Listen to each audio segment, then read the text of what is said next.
नमस्कार मित्र हो, मी दत्ता पाटील. आज अग्रोवन आणि महाआरारे या दोघांनी मिळून आयोजित केलेलं जे हे सत्र आहे, या सत्रामध्ये मी विशेषतः सुरक्षित सिंचन हे कोरडवाहू शेतकऱ्यांसाठी कसं वरदान ठरत आहे याबद्दल काही माहिती मांडतोय. खरं तर महाराष्ट्र आपण नेहमी म्हणतो की हे प्रगत राज्य आहे, पुरोगामी राज्य आहे आणि ते अनेक बाबतीत हे बरोबर पण आहे. उदाहरणार्थ शेतीच्या बाबतीत देखील महाराष्ट्र मागे नाही. विविध प्रकारची पिकं, विविध प्रकारचे फळे, भाज्या मोठ्या प्रमाणामध्ये महाराष्ट्रामध्ये आपण पिकवतोय. अगदी उदाहरण घ्यायचं तर पश्चिम महाराष्ट्रातला ऊस असेल, नाशिकमधला कांदा, द्राक्ष असतील, नागपूरमधली संत्री असतील, असं जर आपण बघितलं तर बऱ्यापैकी महाराष्ट्रामध्ये शेतीचं उत्पादन होत असतं आणि त्यामुळे शेतीच्या बाबतीत देखील महाराष्ट्र प्रगत राज्य आहे असं म्हणायला काही अडचण नाही आहे, अवघड नाही आहे. मित्रहो, आपण सगळेजण जाणता की शेती करायची असेल तर पाणी हे अत्यंत महत्त्वाचा घटक आहे.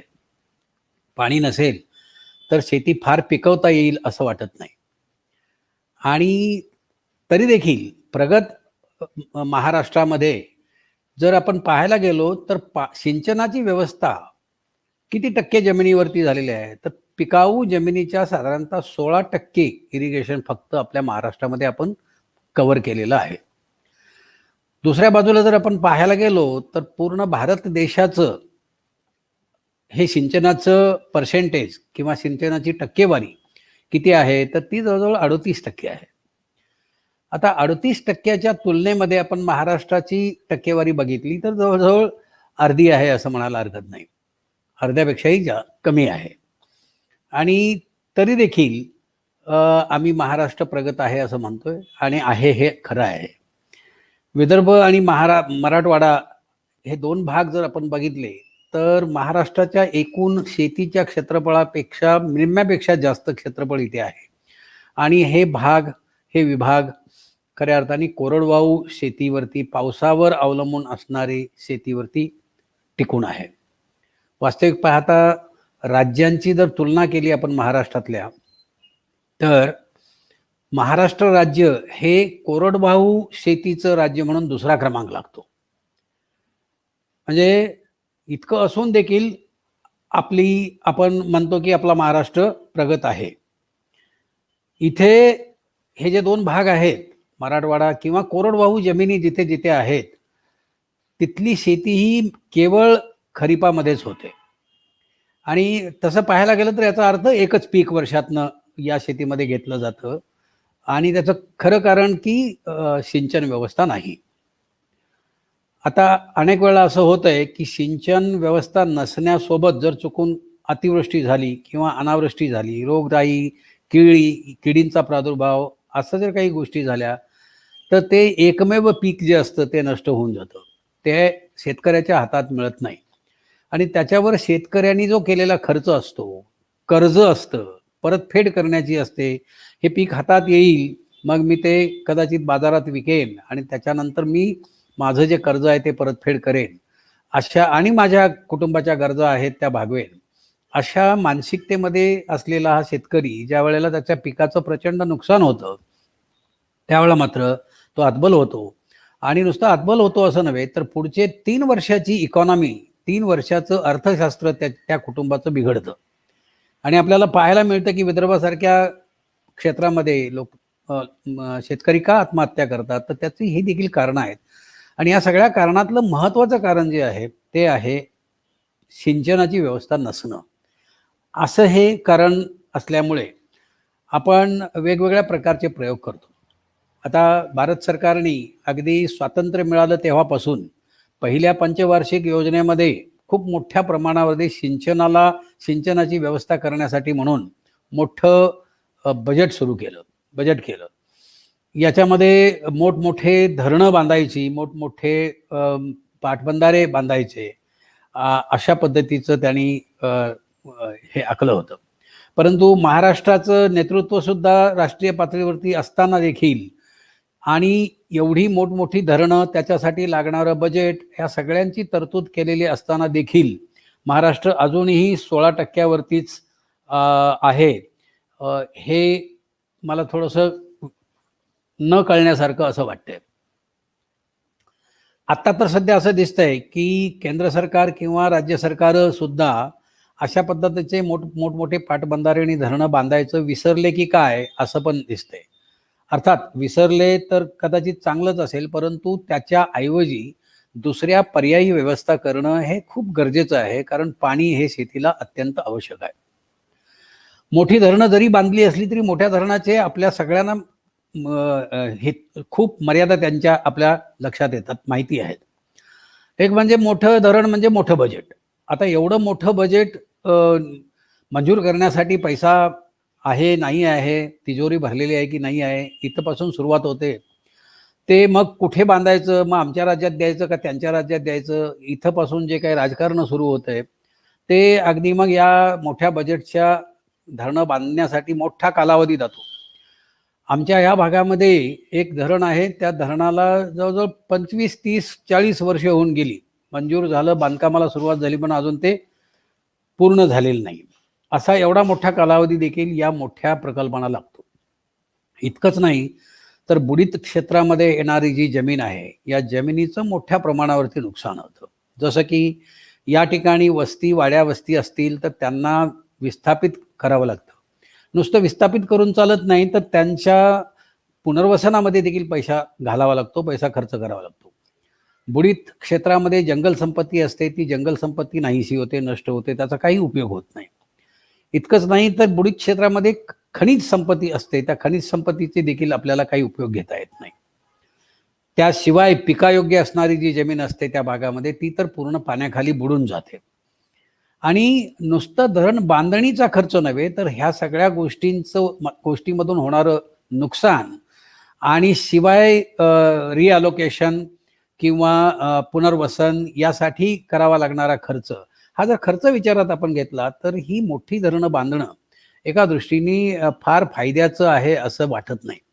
बरं, हे सगळं करून समजा जरी मोठी धरणं बांधली तरी देखील समोर असं लक्षात येतंय आपल्या की या पाण्याचं न्याय्य वाटप, न्याय्य व्यवस्था किंवा योग्य पद्धतीनं पाणी वापरणं ही तर एक मोठी डोकेदुखी होऊन बसलेली आहे.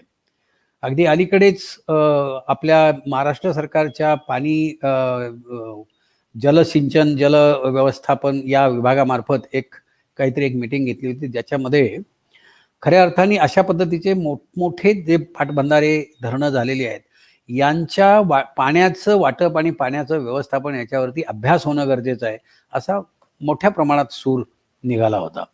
याचा अर्थ मोठ्या धरणांचे बरेचसे मर्यादा आहेत मोठ्या धरणांच्या, आणि म्हणून मग आता हे मर्यादा आहेत किंवा खूप मोठं बजेट लागतं म्हणून मग अशा पद्धतीनं पाण्याची व्यवस्थाच करायची नाही का? तर त्याला देखील पर्याय आहेत. जसे अनेकांनी ऐकलं असेल आपल्यापैकी कोल्हापुरी बंधारा. पूर्वी कोल्हापुरी बंधारा खूप फेमस झाला होता. त्याच पद्धतीनं आता अलीकडे आम्ही संपूर्ण महाराष्ट्रामध्ये एक थोडासा अभ्यास करायचा प्रयत्न केला. महाराष्ट्रामध्ये आपल्याला माहिती असेल की ॲग्रो इकॉलॉजिकल झोन्स म्हणून 9 झोन्स पडतात, की ज्याच्यामध्ये नॉर्थ कोकण झोन आहे, जिथे ठाणे आणि रायगड या 2 जिल्ह्यांचा समावेश होतो. साऊथ कोकण कोस्टल प्लेन असा झोन आहे की ज्याच्यामध्ये रत्नागिरी आणि सिंधुदुर्गचा मोठ्या प्रमाणात भाग येतो. वेस्टर्न घाट माउंटन असा झोन आहे जिथं कोल्हापूर, सातारा, पुणे, अहमदनगर, नाशिक आणि सिंधुदुर्ग या जिल्ह्यामधले बराचसा भाग येतो. सब माउंटन ट्रान्झिट झोन, या झोनमध्ये सातारा, सांगली, कोल्हापूर, नाशिक आणि पुणे यातला काही भाग या झोनमध्ये येतो. वेस्टर्न प्लेन्स ट्रान्झिशन झोन, यामध्ये धुळे, अहमदनगर, सांगली, नाशिक, पुणे, सातारा, कोल्हापूर यातला भाग बऱ्यापैकी येतो.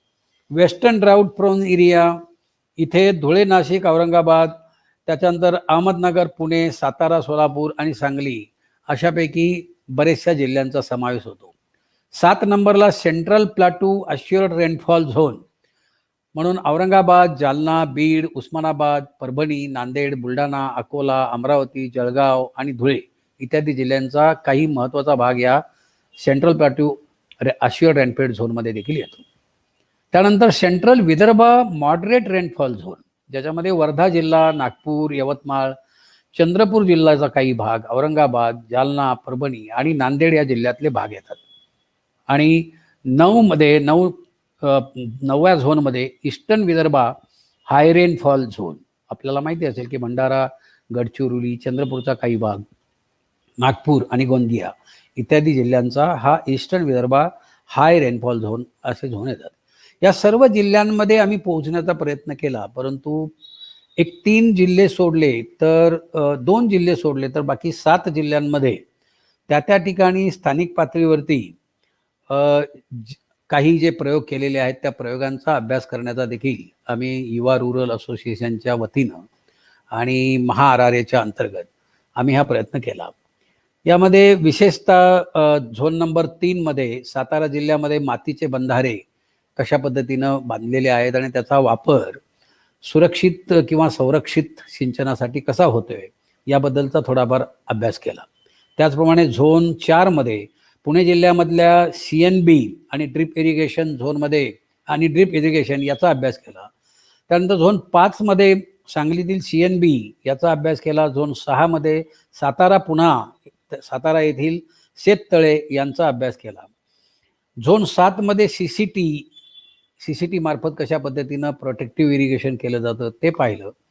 झोन 8 मध्ये यवतमाळ जिल्ह्यामधील रिचार्ज पिट्स आणि झोन 9 मध्ये नागपूर येथील डायव्हर्शन बेस्ड इरिगेशन अशा वेगवेगळ्या संरक्षित सिंचन मॉडेल्सचा अभ्यास करायचा आम्ही प्रयत्न केला. सुरक्षित किंवा संरक्षित सिंचन याची संकल्पना काय आहे खरी? विशेषतः कोरडवाहू शेतीमध्ये ज्या शेतीमध्ये मोठ्या प्रमाणावरती सिंचनाची व्यवस्था आहे, बारमाही पाण्याची उपलब्धता आहे, कदाचित त्या क्षेत्रासाठी संरक्षित सिंचन ही संकल्पना फार महत्त्वाची ठरणार नाही. परंतु ज्या ठिकाणी कोरडवाहू शेती आहे अशा ठिकाणी किंवा ज्या ठिकाणी शेती ही केवळ पावसावर अवलंबून असते अशा ठिकाणी मात्र या संकल्पनेला अत्यंत महत्त्व निर्माण झालेलं आहे आणि याच्यापुढे ते निर्माण व्हावं अशी अपेक्षा आहे. काय असतं की विशेषतः कोरडवाहू शेतीमध्ये पूर्ण पीक जे असतं ते खरीपामध्ये घेतलं जातं आणि खरीपामध्ये घेतली जाणारी पिकं त्यांचा जो कालावधी असतो म्हणजे बियाणं पेरण्यापासून ते त्याचं हार्वेस्टिंग करण्यापर्यंतचा जो कालावधी असतो, या कालावधीच्या दरम्यान एखाद्या वेळेला अपुरा पाऊस झाल्यामुळे ड्राय स्पेल जर जास्त असेल तर त्यावेळी खऱ्या अर्थाने पिकाची वाढ होण्याची जी काही कालावधी असतो त्या कालावधीमध्येच त्याला पाणी न मिळाल्यामुळे त्याची वाढ होत नाही. आणि दुसरं एक त्याचं असं आहे की ज्यावेळेला पिकं काढायची असतात, हार्वेस्टिंग सीझन असतो किंवा हार्वेस्टिंगच्या अगोदर पिकांचे दाणे भरण्याचा खऱ्या अर्थाने सीझन असतो, त्यावेळेला सुद्धा जर पावसाने दडी मारली, जर पावसाळा संपत आला आणि म्हणून पाऊस गेला तो परत आलाच नाही असं जर झालं तर या वेळेला त्या पिकांमध्ये दाणे भरण्याची जी काही प्रक्रिया आहे ती प्रक्रिया अत्यंत धीम्या गतीने किंवा खूप कमी आणि खऱ्या अर्थाने पूर्ण वाढ नसलेले दाणे त्या पिकांमध्ये असतात आणि त्याचा परिणाम थेट जो होतो तो एकंदरीतच उत्पादनावरती होतो. आणि अर्थात ज्या ठिकाणी मला 10 क्विंटल व्हायला पाहिजे त्या ठिकाणी जर मला 5 किंवा 4 क्विंटल झाले तर एकंदरीतच माझं जे अर्थव्यवस्था आहे ती अर्थकारण आहे ते माझं बिघडून जातं. 10 क्विंटलच्या दृष्टिकोनातून मला आवक काय होईल याचा आराखडा बांधलेला असतो. त्याच्या आधारावरती मी माझा खर्च देखील त्या 10 क्विंटलच्या शेतामध्ये केलेला असतो. पिकांची सुरक्षितता घेण्यासाठी, बियाणासाठी, मजुरीसाठी किंवा इतर कोणत्या कामासाठी हा जो खर्च केलेला असतो त्या खर्चाचा आणि मला झालेल्या उत्पादनाचा ताळमेळ अजिबात लावता येत नाही. आणि मग अशा वेळेला विशेषतः ही जे 2 वेळा आहेत की पिकाची वाढ होत असताना जर ड्राय स्पेल झाला तर त्यावेळेला मला पाण्याची काहीतरी सुरक्षितता करणं गरजेचं आहे किंवा ज्या वेळेला पिकाचे दाणे भरण्याची वेळ असते त्यावेळेला जर पावसाने दडी मारली तर त्यावेळेला किमान आवश्यक एवढ्या पाण्याची गरज त्या पिकाला असते आणि ती जर मला करता नाही आली तर मात्र माझ्या हातचं पीक निघून जातं आणि मग मात्र माझं मी मगाशी म्हणालो त्या पद्धतीनं माझं नुकसान होतं खूप सारं. म्हणून खऱ्या अर्थाने याला आम्ही संरक्षित सिंचन योजना किंवा संरक्षित सिंचन व्यवस्थापन असं म्हणतो. म्हणजे हे खऱ्या अर्थाने त्या क्रिटिकल वेळेला पिकाचं संरक्षण करतात आणि म्हणून त्याला आपण संरक्षित सिंचन असं म्हणतो. मगाशी मी म्हणालो की आम्ही 7 जिल्ह्यांमध्ये किंवा 7 ॲग्रो इकॉलॉजिकल झोन्समध्ये आम्ही अभ्यास करायचा प्रयत्न केला. तर या अभ्यासातनं आमच्या समोर काय मुद्दे उपस्थित झालेले आहेत तर ते मी आपल्याशी शेअर करू इच्छितो.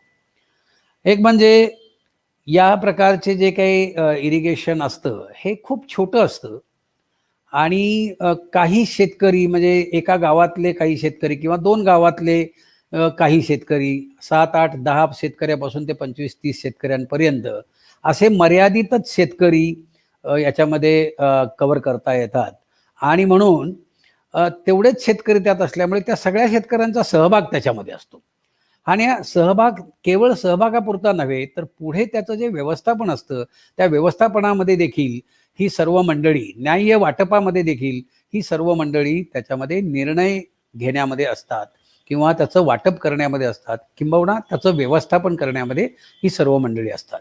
याच्या उलट जर आपण बघितलं तर बाकीच्या ज्या शासनामार्फत राबवण्यात आलेल्या मोठमोठ्या पाटबंधाऱ्यांची जर अवस्था बघितली तर त्याचं व्यवस्थापन मात्र त्या व्यवस्थापनामध्ये मात्र शेतकरी नसतात, शेतकरी त्याच्यामध्ये येत नाहीत किंवा ते जबाबदाऱ्या घेत नाहीत अशा पद्धतीचं कुठेतरी चित्र दिसतंय.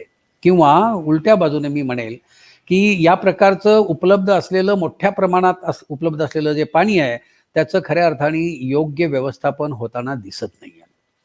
दुसरा जो मुद्दा आमच्या लक्षात आला तो असा की गुंतवणुकीच्या दृष्टिकोनातून जर आपण पाहिलं याच्याकडे तर हा उपक्रम किंवा हा प्रयोग तसं पाहायला गेलं तर अत्यंत छोटा असल्यामुळे त्याच्यामध्ये आपल्याला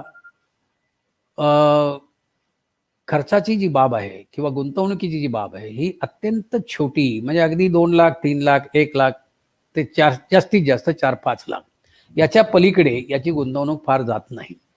त्यामुळे मोठमोठाले गुंतवणूक आणि ही गुंतवणूक जर आपण बघितली तर कदाचित आपल्याला जमीन-आसमानचा फरक या ठिकाणी सापडेल म्हणजे मिळेल. लाभार्थी शेतकरी व्यवस्थापनामध्ये असल्यामुळे पाण्याचा योग्य आणि न्याय्य वापर या प्रयोगामध्ये शक्य दिसतो. मोठ्या धरणामधलं जे बुडीत क्षेत्र आहे त्याचे जे होणारे सगळे नुकसान मगाशी मी सांगितले हे सगळे नुकसान आपल्याला टाळता येतात. आवश्यक त्या वेळी पिकांना पाहिजे तेवढंच पाणी उपलब्ध करून देता येतं. याशिवाय पिकांचे उत्पादन हे वाढीव प्रमाणामध्ये मिळतं. काही ठिकाणी आम्ही असं पाहिलेलं आहे की अशा पद्धतीचे संरक्षित सिंचनाच्या प्रयोगामध्ये पुढे पाऊस गेल्यानंतर देखील रब्बी हंगामामध्ये देखील चणा आणि गहू अशा प्रकारची पिकं देखील घ्यायला सुरुवात केलेली आहे. या ठिकाणी नागपूर जिल्ह्यामध्ये रामटेक या ठिकाणी अशाच पद्धतीचा एक प्रयोग डायव्हर्शन बेस्ड इरिगेशन म्हणून केलेला आहे. तो युवा रुरल असोसिएशन या संस्थेने केलेला आहे. याच्यामध्ये आम्ही पाहिलं की साधारणतः 15-20 गावांमध्ये मिळून एकंदर आम्ही 313 शेतकऱ्यांच्या 965 एकर जमिनी ह्या सिंचनाखाली आणलेल्या आहेत. विशेषतः आपण ज्याला संरक्षित सिंचन म्हणतो या संरक्षित सिंचनाखाली आणलेल्या आहेत.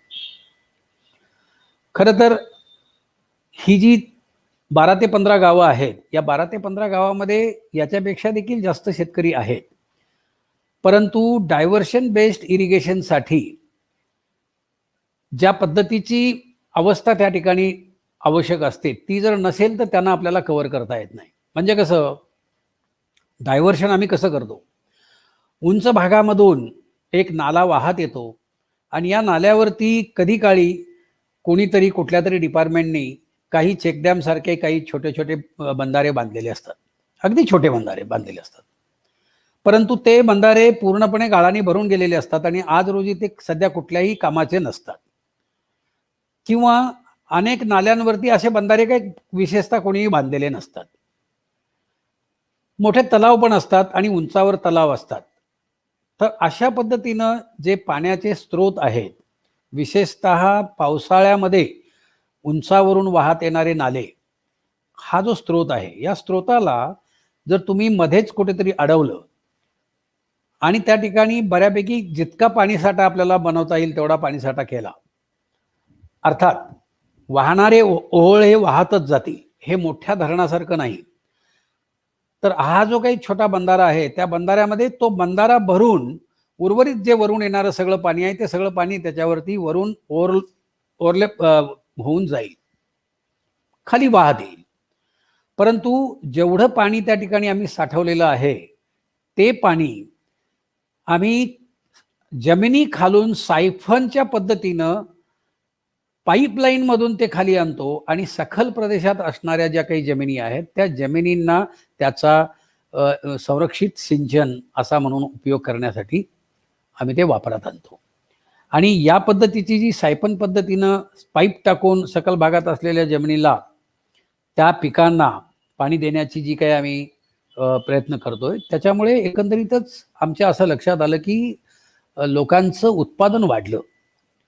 आणि उत्पादन वाढलं एवढंच नव्हे तर लोकांनी उच्च प्रतीचे पिकं घेणं सुरुवात केली. म्हणजे उदाहरणार्थ रामटेक सारख्या ठिकाणी भाताचं पीक, धानाचं पीक मोठ्या प्रमाणात होतं. पाऊस लवकर जातोय आणि म्हणून शेवटी पिकाला पाणी कमी पडलं आणि म्हणून पिकाचे दाणे भरले नाहीत असं होऊ नये म्हणून लवकर निघणाऱ्या पिकांचं धान ही शेतकरी मंडळी करत होती.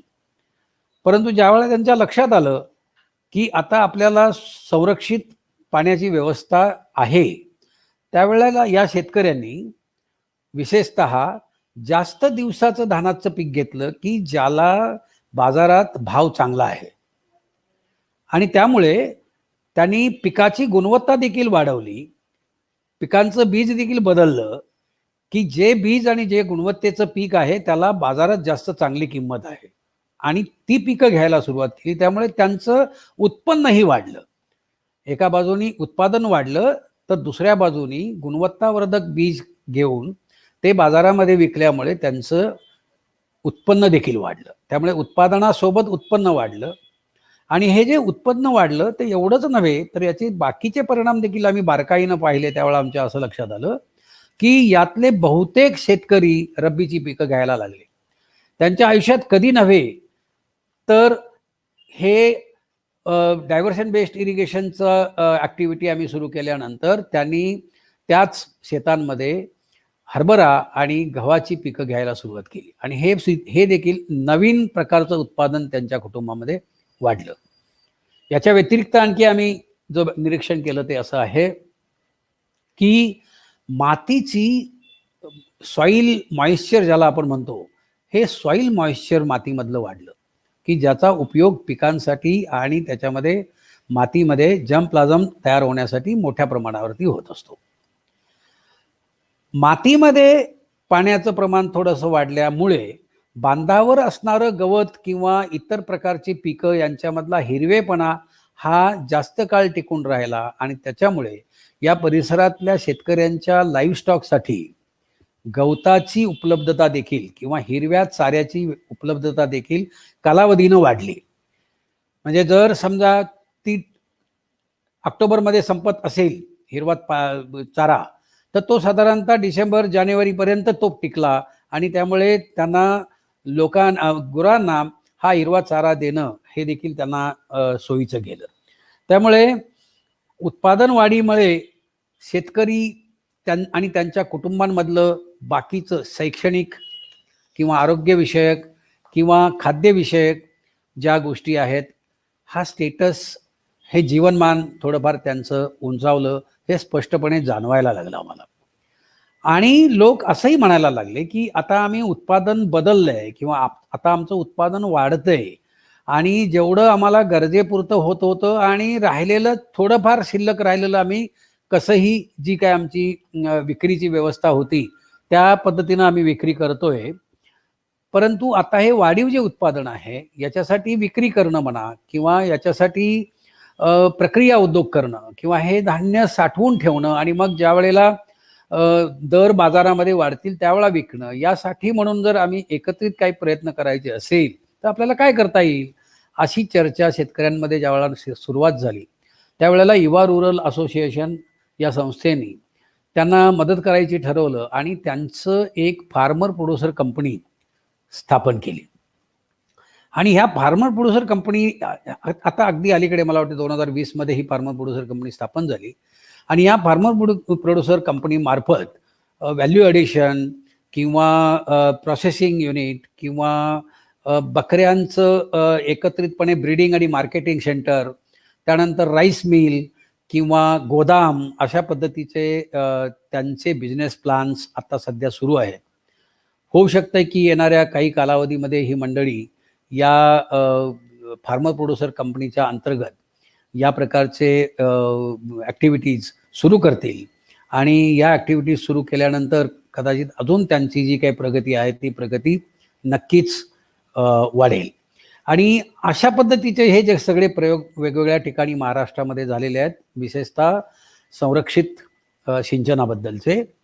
तर ते सगळे आपण नीटपणाने, जसं मी आता एक प्रयोग या ठिकाणी नीटपणाने सांगायचा प्रयत्न केला, सविस्तरपणे सांगायचा प्रयत्न केला, त्याच पद्धतीनं बाकीच्या देखील ठिकाणी घडलेले जे काही प्रयत्न आहेत त्या प्रयत्नांचा अभ्यास, त्या प्रयत्नांना समजून घेणं हे कुठेतरी शासनाच्या पातळीवरती व्हायला पाहिजे असं मला वाटतं. कारण हे सगळे जे प्रयोग आहेत, हे सगळे प्रयोग सध्या प्रयोगापुरतेच मर्यादित राहिलेले आहेत. आणि त्याचं कारण म्हणजे YRA सारख्या संस्थांचं जे लिमिटेशन आहेत, मग ती लिमिटेशन फंड्सच्या बाबतीत असेल किंवा ती लिमिटेशन प्रत्यक्ष अंमलबजावणी करणारा जो स्टाफ आहे, कार्यकर्ते आहेत, त्या कार्यकर्त्यांच्या बाबतीत किंवा मानव संसाधनाच्या बाबतीत असेल. हा किती नाही म्हटलं तरी ह्या मर्यादा आहेत या संस्थांच्या. आणि शासनाच्या तुलनेने संस्था अत्यंत क्षुल्लक आहेत. आणि म्हणून शासन राव करील, गाव करील ते राव काय करेल असं म्हणतोय आपण, पण राव करेल ते सुद्धा गावाला खूप पोषक ठरेल असं दिसतंय. आणि एखाद्या गावाला किंवा केवळ 5-25 शेतकऱ्यांपुरतं नव्हे, तर अशा पद्धतीचे प्रयोग जर शासनाने समजून घेतले आणि त्या प्रयोगांना रेप्लिकेट करायचं ठरवलं, तर कदाचित असं होऊ शकतं की यातले बरेचसे प्रयोग वेगवेगळ्या ॲग्रो इकॉलॉजिकल झोनच्या अनुषंगानं त्या झोनमध्ये आपल्याला विकसित करता येतील, मांडता येतील. आणि मग त्याचा फायदा अनेक शेतकऱ्यांना, शेतकऱ्यांच्या गटांना त्याचा फायदा होईल. आणि म्हणून मला वाटतं की संरक्षित सिंचन यासारखे उपक्रम करण्यासाठी शासनाचं सिंचन विभाग असेल, कृषी विभाग असेल, ग्रामीण विकास विभाग असेल, वन विभाग असेल, अशा विविध विभागांच्या अंतर्गत वेगवेगळे कार्यक्रम घेता येतील.